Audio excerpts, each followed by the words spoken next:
and a warm welcome to today's listeners. Allow me to introduce myself as the host of today's episode. My name is Amanda Dounis. I'm the founder of the Positive Thinking Clinic located at Wallow Creek, Sydney. Here at the Positive Thinking Clinic, I see clients of all ages. I see individuals, couples, families, and small groups. I conduct psychotherapy and use a variety of modalities delivered through counselling techniques and hypnotherapy.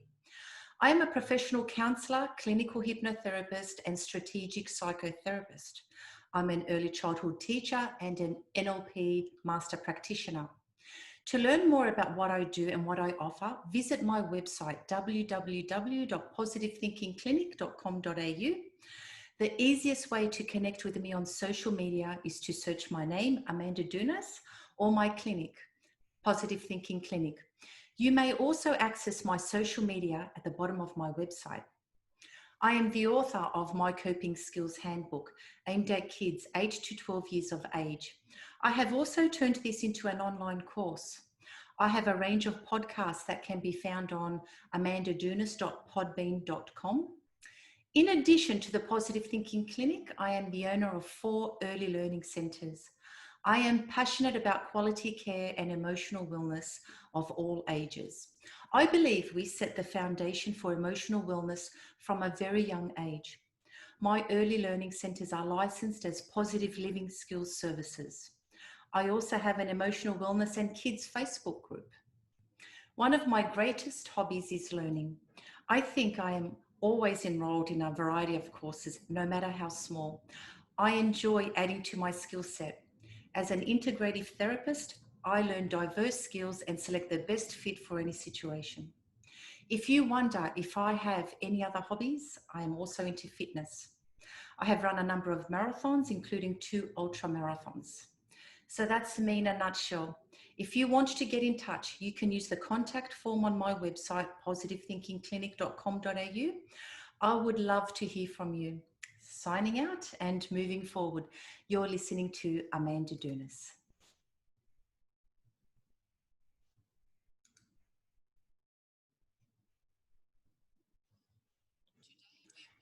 Today we welcome Kerry. Kerry is from sydneyhypno.com.au. Welcome, Kerry. Kerry's clinic is located in the inner west of Sydney in Marrickville. She conducts face-to-face and video-based therapy sessions and coaching. She's a senior therapist, coach, and trainer. She's a clinical hypnotherapist, strategic psychotherapist, NLP coach, and trainer. Very skilled. You can engage with Kerry on her social media, Facebook and LinkedIn. She's very responsive. Kerry has conducted compassionate fatigue workshops, family dynamics, workplace and team dynamics, and other various workshops. She's very passionate. Kerry's passionate for the care of animals and people and has been from an early age.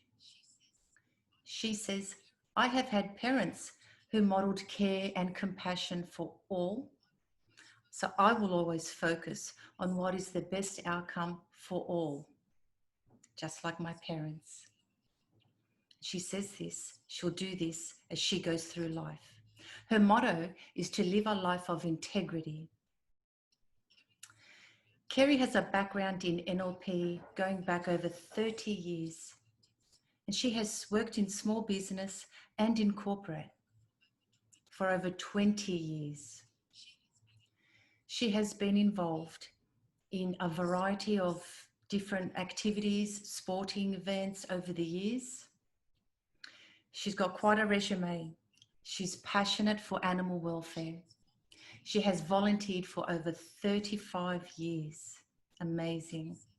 Kerry says, I love my family and my friends, and I feel blessed to be a part of such wonderful people and working in the field that I love.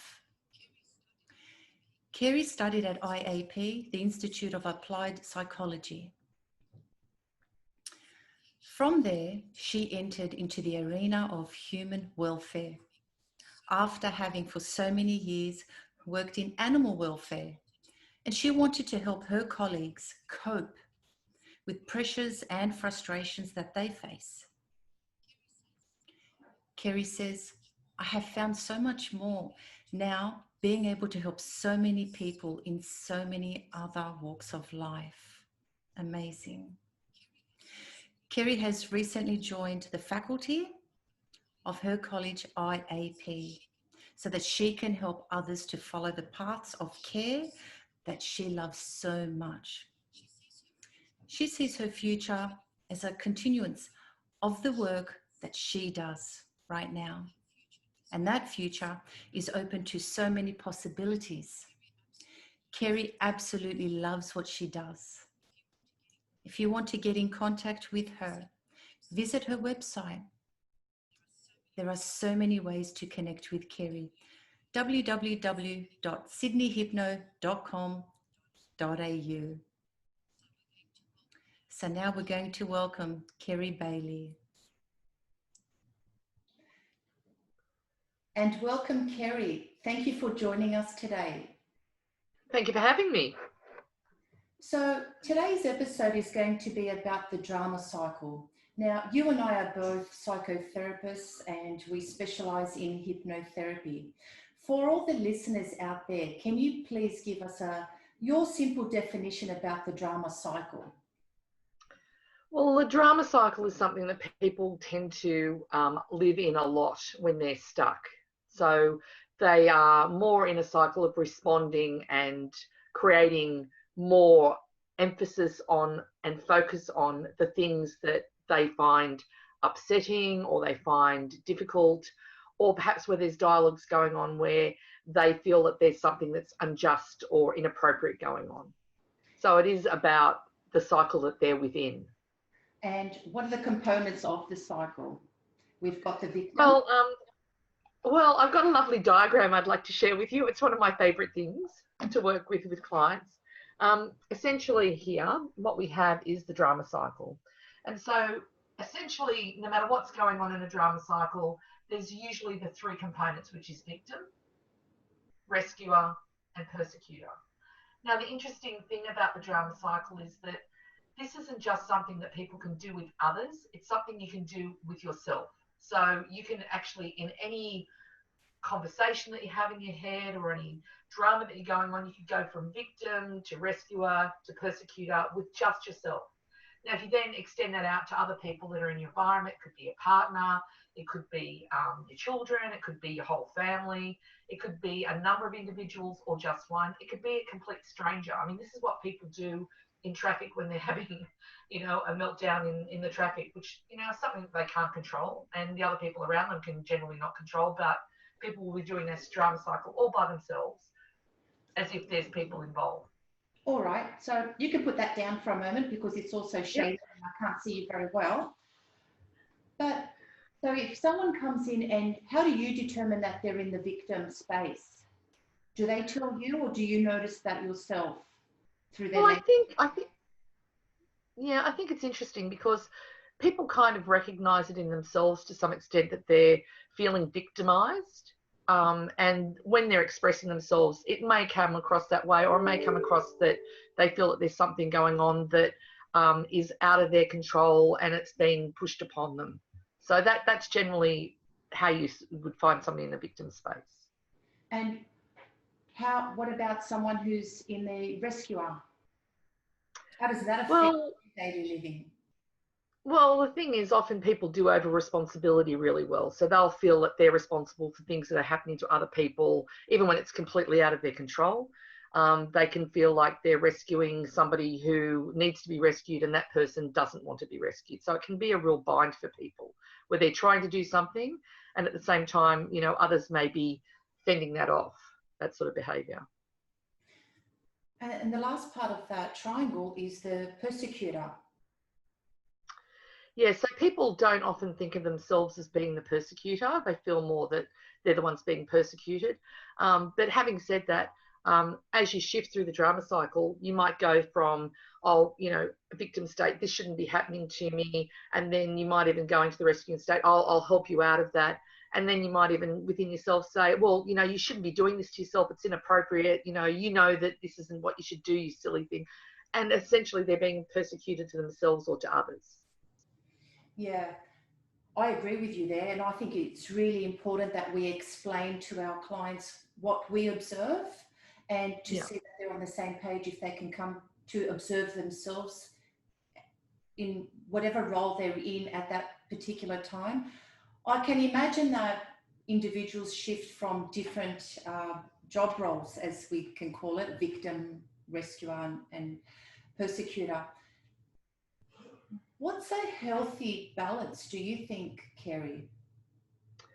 Well, I think not actually getting involved in any of those roles specifically and not taking things personally and being able to get yourself separated from the drama itself. So while you're in a drama, it's very hard to think properly. It's very easy to get overwhelmed. It's very easy to overthink things and even to draw conclusions that aren't necessarily appropriate for the situation. So there's a strategy that can be used. And I like it with my clients to give them an idea about what strategies they can use that can be beneficial for them. So when people are doing the drama cycle, I'd like to bring up my little diagram again. So when I'm showing this to people, it's like, well, if you find yourself in a drama cycle at any point in time, you could be doing that, sorry, put it over here, with the drama cycle, you could be doing that at any time in any way. And one of the things that you can do to actually get out of the drama cycle is to just remove yourself from it by going into this space here, which is the observer space. And the beauty of the observer space is that it actually gives you the opportunity to not be involved in any one of those cycles, parts of the cycle, and just to draw yourself out of it and to observe it. And one of the key things that you can do when you go into the observer space is to say, that's interesting. An observation of the behaviours that are going on, an observation of the patterns that are going on, even an observation of the words that are being used. And what that actually means is that instead of being affected by them, you observe them and say, oh, that's interesting. So even your own thoughts, words, anything that you're using, you can even look at yourself and go, that's interesting. Rather than asking yourself why you're doing that, you can say, I can see how I'm doing that. And you can remove yourself from that drama. That's the key point. Kerry. You know, as you say that, can I just add that realistically, we often turn to a good friend or a professional so that they can be the observer. And that's when what we're calling upon is, we're saying, okay, I'm emotionally aroused. I can't think clearly. Can you just let me know what you see of this situation? And so we turn to other resources. Whereas in fact, what we're teaching our clients is become your own resource. Step out of that cycle and you become the observer. So part of our job is to teach clients how they can do this for themselves. That's right. It's a skill set. So what we're doing is, as a strategic psychotherapist, we look at scenarios and situations and we give people the skill sets and resources to not do the behavior that doesn't work for them. So we always say, you know, what serves you, what doesn't serve you. So, you know, behaviors that continue a thought process or overwhelm or upset or anything like that, it's not really something you want to have in your day-to-day life. And being able to have these skills and practice them and get some guidance and some coaching so that you get to do it as your way of doing things, not just as an occasional way, but as your way to go, oh yeah, I don't have to suffer. I don't have to sit in that thought process. I can remove myself from it so I can observe it and get a strategy and know those steps is incredibly freeing for people and they become unstuck. Great point. Now, let's look at the bridge. We've got the drama cycle and then we've got the observer. The skills that we want to teach them is the bridge. Absolutely. So what kind of things can our listeners discover that you and I and other hypnotherapists, psychotherapists, counsellors can do, can offer to give them these skills? What would happen in session so that we can teach clients to access their own resource of becoming an observer and stepping out of the drama cycle? That's interesting that you say that, because in clinic, we're actually in a coaching mode as much as we are in a therapist mode. And we help people to understand that, you know, this way of doing things will be successful and this way is not successful. So with anything, you know, there's a time when you don't know what you don't know. And then we take you through the point where you know that you don't know something and you're there going, well, how do I do that? And then you get to the point where it's like, well, this is how you do it, but you need to learn your skills. So you'll start to do it and you'll do it again and you'll do it again. Things that work for you, things like not going into the drama cycle, going into the observer space. And as you become more skilled at that, you become very skilled and you don't even have to think about doing it anymore. So it gives you that opportunity to go through the process of learning. And one of the things that's really interesting to me is that people are so serious these days, and they're, you know, giving themselves a very hard time because they think this is all very, you know, I must get this right. But children learn through play, and they learn really effectively through play. So allow yourself the process of enjoying the process and playing with it and experimenting and just finding a new way that gives you a better pattern of behaviour is really freeing for people, and also makes it a lot more enjoyable as a process. Mm-hmm. One way I'd like my clients to practice this bridging of skills to become an observer, it's like, you know, when we're teaching, I'll go off track, but it's a teachable moment for you now. When we are teaching our clients to go away and practice their breathing or finding calmness, we suggest that they best do this when they're in a state of calm. So Absolutely. that unconscious mind can learn this automatically. So that when they do experience panic or they start entering a panic, they have practiced their breathing and finding calm so many times that automatically they can retrieve this skill because they've been practicing it whilst under calm conditions. It's no use practicing something whilst, oh, I'm having a panic. What did Amanda teach me to do? She taught me to breathe like this. It's no use then. Well, it's not as effective then. So we often instruct our clients, go away and practice this way of thinking, this way of breathing, or this way of being, but under calm conditions, so that it's like rewiring of the brain so that you can learn this. And the reason why I bring this up is to be an observer. I like to say to clients, start practicing being an observer whilst you're not emotionally aroused and stuck inside a drama cycle.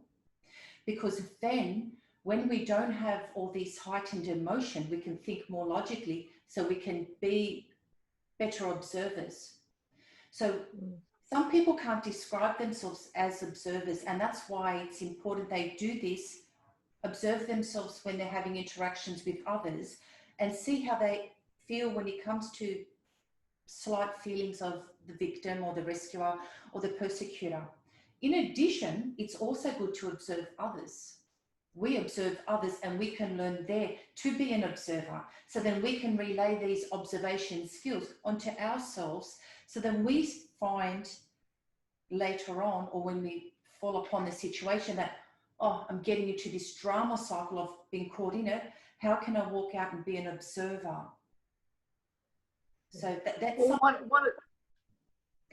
one of the beauties of doing the hypnosis with the clients, you know, doing the hypnotherapy, is we do the psychoeducation during the process of the session, so that you have a cognitive, oh yeah, okay, I get it, I understand it, but they don't necessarily know yet how to do it. And I find that in the hypnosis component, that we can actually take people into that practice mode where they can imagine themselves going through those steps, where they can build up some process and some methodologies with guidance, so that they can actually then utilize it more and know, in this certain kind of scenario, I can get my comfort and my calmness to a level where I manage my situation and my environment internally. So that affects my ability to become an observer, to not become judgmental about things and being able to see things in a clear fashion. And just to go, even in that hypnotic process of just where we calm the chatter, where you're able to hear the thoughts that you need to have that help you to practice, that help you to imagine the process, and just allow yourself to not have all that chatter and to really get the message, and to really, even in those moments, practice what it is that you do that allows you to become an observer. So I find that, you know, the whole strategic psychotherapy and the talking through of things, where we don't have to go into the, you know, specific stories, but we actually go into the process, and we help to people skill up those processes that are going to deliver that calm in those moments that they need to. And, you know, as you know, the beauty of the hypnotherapy is the clients get that time period, they get that recording. So part of our homework, you know, everybody has to be involved in their own therapeutic process.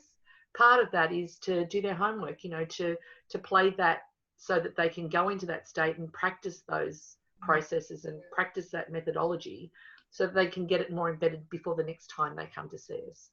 And I find that people make a great deal of progress when they do the homework that's assigned to them. Absolutely. I've noticed that as well. It's extremely effective. And I'll also add that just through my own observations, hypnotherapy is extremely effective in neutralizing that victim space. So when we enter, of course, like you said, we do the psychoeducation, and that already, one of my main reasons of doing the psychoeducation when it comes to the drama cycle is because I find people are not so flexible in their mindset at their first point in time when they experience that they're in trouble. And so having a flexible mindset, which introduces the concept of, well, opening up perspectives, different perceptions and interpretations for everybody's role. If you think you're the victim, now let's imagine the other person being the victim. How could they perceive that? And once we become creative with all these possibilities, it's just inevitable that you develop a flexible mindset, at least for that conversation. And that helps when you then go into the hypnotherapy session, because ultimately, right at the end of the session, the feedback that we're looking for is, I no longer feel like the victim.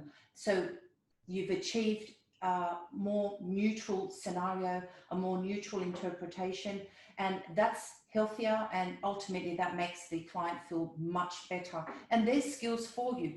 They've just gone through the experience of becoming an observer by doing psychoeducation, improving a flexible mindset, being creative, and doing hypnotherapy. So yes, hypnotherapy is such a great modality to, and of course you and I both trained in NLP, and a lot of our language and techniques come from neuro-linguistic programming, and it's extremely effective.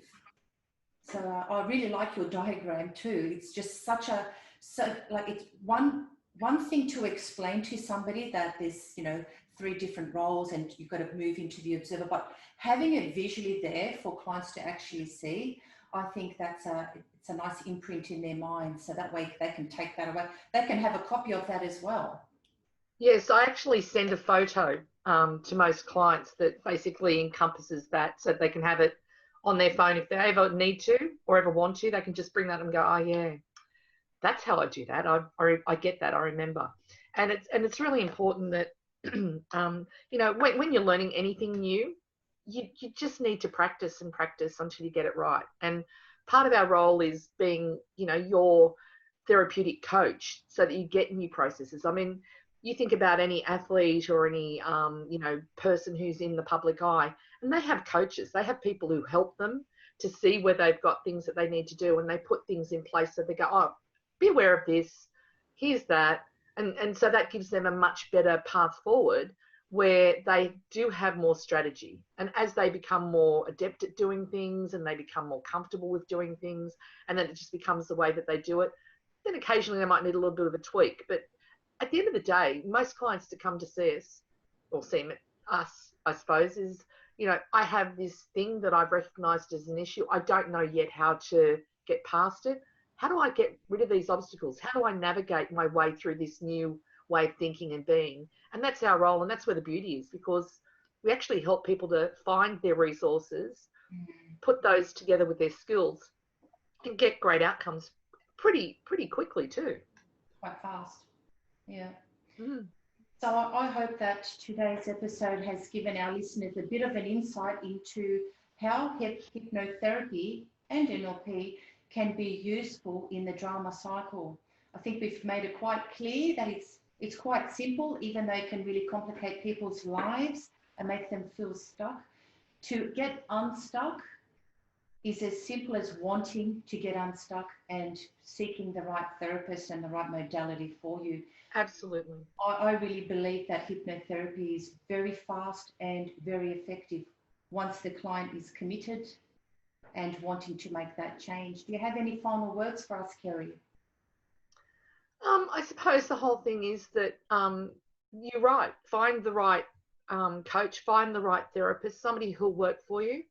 It may be one of us, it may be somebody else, but essentially if you are stuck, the most important thing to do is to find the way to be unstuck so that you're not suffering anymore, because there's no point to suffering. It's all about enjoying your life and, doing the things with people that you want to do as you need to do them and want to do them. So yeah. My main message is don't stay stuck, get the assistance you need. Kerry, thank you so much for coming on today. Your education is always so much appreciated. I love speaking to you always. For our listeners, likewise. Thank you. Anybody who wants to get in contact with Kerry, like I told you right at the beginning of this episode, www.sydneyhypno.com.au.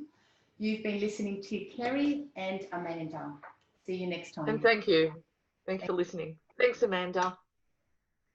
Bye.